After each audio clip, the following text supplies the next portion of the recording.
الشيطان الرجيم بسم الله الرحمن الرحيم يا أيها الذين آمنوا لا تكونوا كالذين آذوا موسى فبرأه الله مما قالوا وكان عند الله وجيها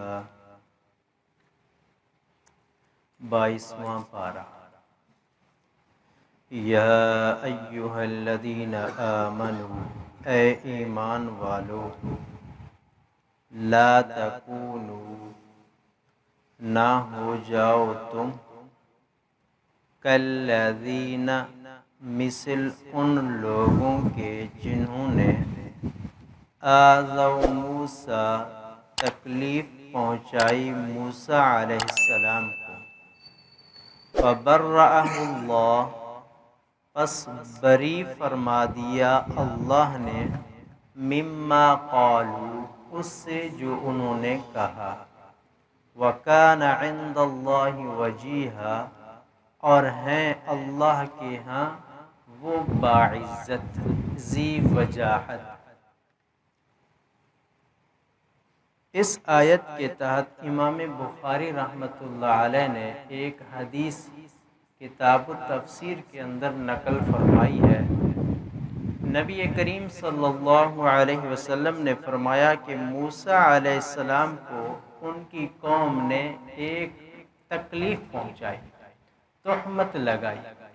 وہ اس طریقے سے کہ بنی اسرائیل یہ جب نہاتے تھے تو برہنہ ہو کر سب ایک ساتھ نہاتے تھے۔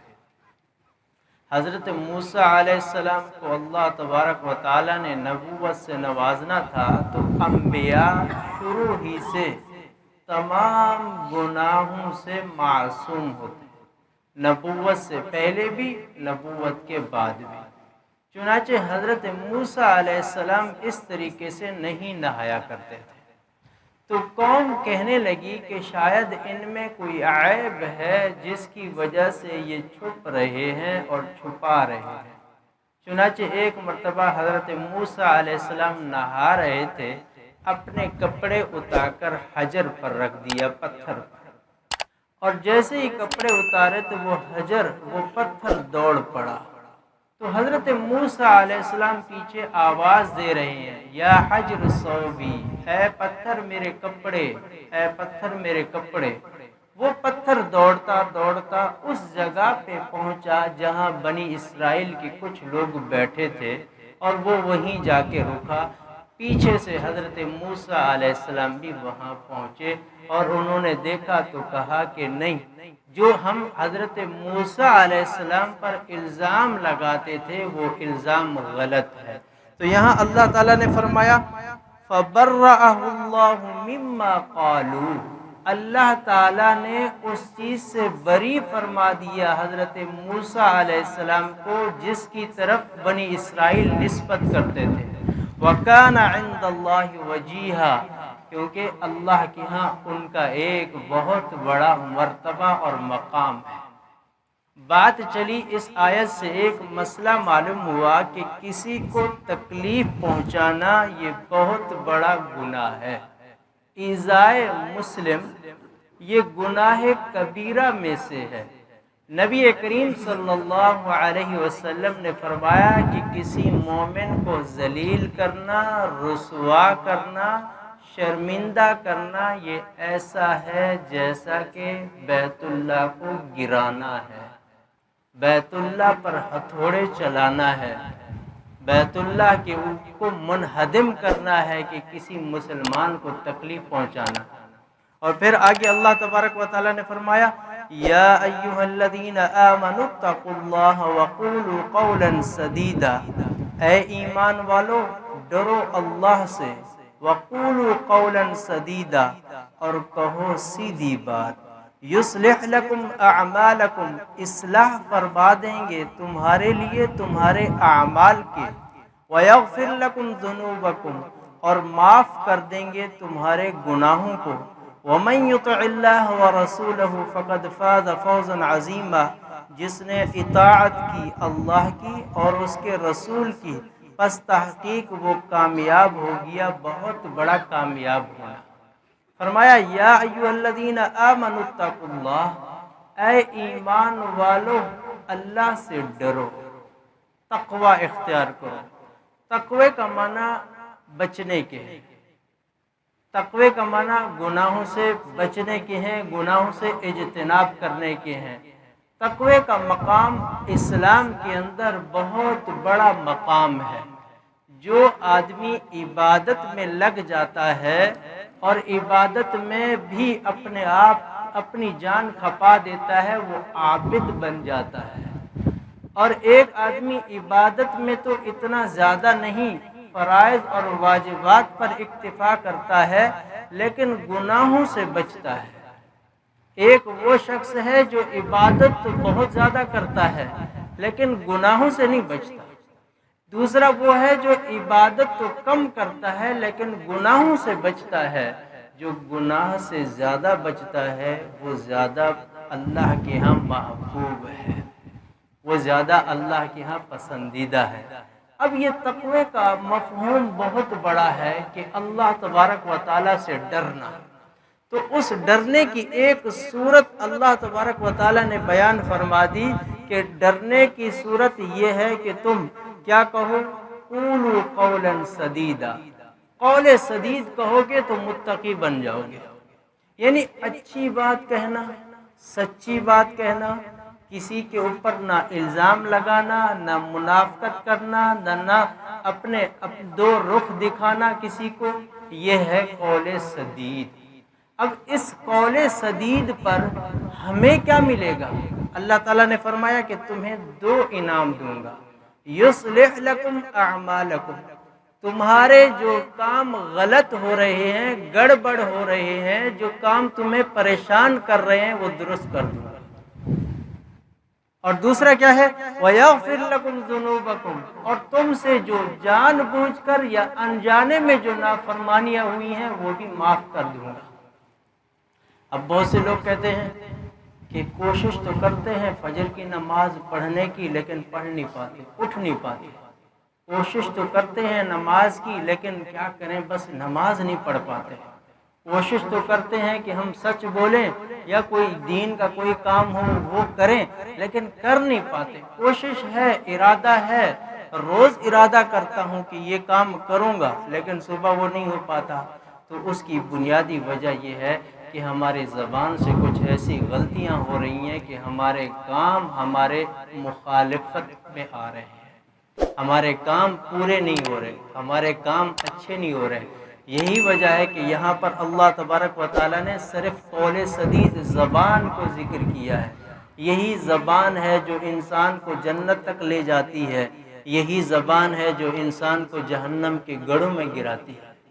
تو قول سدید کو ہم نے نہیں چھوڑنا، نہ تو ہم سیریس حالت میں اس کو چھوڑ سکتے ہیں، نہ ہی مذاق کی صورت میں ہم جھوٹ بول سکتے ہیں، نہ کسی کی تنقید کر سکتے ہیں، نہ کسی کی تنقیص کر سکتے ہیں۔ جیسے کہ بہت سے لوگ ایسا ایک لطیفہ سناتے ہیں کسی قوم کی طرف منسوب کر کے کہ فلاں قوم کا ایک آدمی تھا، کسی بھی قوم کی طرف منسوب کر کے ایسا لطیفہ سناتے ہیں، یہ شرعاً درست نہیں ہے۔ بھلے ہم نے دیکھا ہے کہ بہت سے اہل علم بھی ایسے بڑے بڑے مجالس میں کہہ دیتے ہیں جو بات غلط ہے تو غلط ہے، کسی قوم کی طرف منسوب کرنے کی ضرورت ہی نہیں ہے۔ بس یہ ہے کہ ایک لطیفہ ہے، ایک آدمی ہے، اور کسی قوم کا ذکر کرنا کس نے کہا یہ ضروری ہے؟ تو آگے کیا فرمایا، وَمَن يُطِعِ اللَّهَ وَرَسُولَهُ فَقَدْ فَازَ فَوْزًا عَظِيمًا، جو اللہ اور اللہ کے رسول کی اطاعت کرے گا وہ بہت بڑی کامیابی میں چلا جائے گا۔ اب اطاعت کی ایک صورت اپنی زبان کو کنٹرول کرنا ہے۔ اطاعت کی پہلی صورت یہ ہے کہ اگر ہم پختہ ارادہ رکھتے ہیں دین پر چلنے کا، پختہ ارادہ رکھتے ہیں قرآن اور حدیث پر چلنے کا، تو ہم نے قول سدید کو اپنانا ہے۔ تو یہی پہلی سیڑھی ہے جو ہمیں آخری سیڑھی تک فوزاً عظیمہ تک پہنچائے گی۔ اس لیے نبی کریم صلی اللہ علیہ وسلم اور حضرات صحابہ کرام اپنی زبان کو پکڑ کر روتے تھے کہ یہی زبان ہے کاش کہ یہ میں انسان ہی نہ ہوتا بلکہ کیا ہوتا، تنکا ہوتا، کاش کہ میں پرندہ ہوتا، کاش کہ میں مٹی ہوتا۔ اسی زبان کو پکڑ کر وہ ایسا کہتے تھے۔ اور آگے فرمایا اِنَّا عَرَضْنَا الْأَمَانَةَ عَلَى السَّمَاوَاتِ وَالْأَرْضِ وَالْجِبَالِ فَأَبَيْنَ أَنْ يَحْمِلْنَهَا وَأَشْفَقْنَ مِنْهَا وَحَمَلَهَا الْإِنسَانُ إِنَّهُ كَانَ ظَلُومًا جَهُولًا، کہ بے شک ہم نے پیش کی امانت آسمانوں پر اور زمین پر اور پہاڑوں پر، فَأَبَيْنَ أَنْ يَحْمِلْنَهَا وَأَشْفَقْنَ مِنْهَا، اس کو اٹھانے سے انہوں نے انکار کر دیا، اور وَحَمَلَهَا الْإِنسَانُ، اور اس امانت کو انسان نے اٹھا لیا۔ إِنَّهُ كَانَ ظَلُومًا جَهُولًا، بے شک انسان ہے ظلوماً ظالم، جہولا بے خبر۔ اب یہ امانت کیا چیز ہے جو اللہ نے آسمان پہ بھی پیش کی، زمین پہ بھی پیش کی، پہاڑوں پر بھی پیش کی، ویسے احادیث میں آتا ہے کہ ہر مخلوق پر پیش کی، لیکن ان تین مخلوق کو ذکر کرنے کا مقصد یہ ہے کہ انسان اوپر دیکھتا ہے تو آسمان نظر آتا ہے، نیچے دیکھتا ہے تو زمین نظر آتی ہے، اور بڑے بڑے پہاڑ نظر آتے ہیں، ان بڑی چیزوں کو تو ذکر کر دیا، لیکن اللہ نے تمام مخلوقات پر اپنی امانت کو پیش کیا۔ فَأَبَيْنَ أَنْ يَحْمِلْنَهَا، ان سب نے انکار کر دیا کہ ہمارے اندر اتنا سکت نہیں ہے کہ ہم اس کو اٹھا سکیں۔ وَحَمَلَهَا الْإِنسَانُ، انسان نے اس کو اٹھا لیا۔ امانت سے مراد یہی دین اسلام ہے کہ جو ہماری فطرت میں داخل ہے۔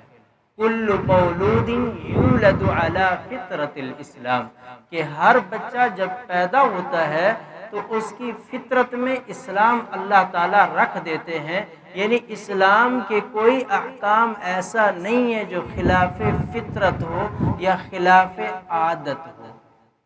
کوئی ذی شعور ذی سلیم ایسا نہیں کہہ سکتا کہ اسلام کا یہ حکم جو ہے خلاف فطرت ہے، خلاف عادت ہے۔